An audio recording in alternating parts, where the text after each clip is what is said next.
Hello guys, today I have this sharp 7 kg washing machine. The problem is E2.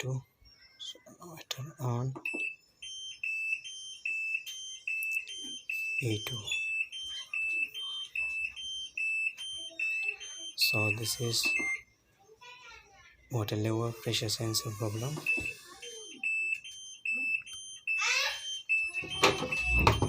This is the water level pressure sensor. So now we replace. I have the new one. So now I replace the new one. This is the new one and this is the old one.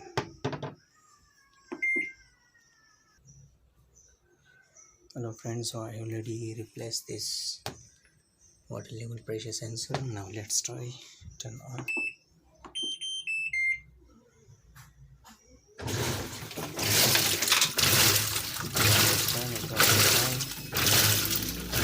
Sharp 7 touch machine.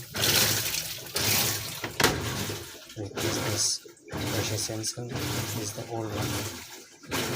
Thank you everyone. Thanks for watching. Like, share and subscribe my YouTube channel.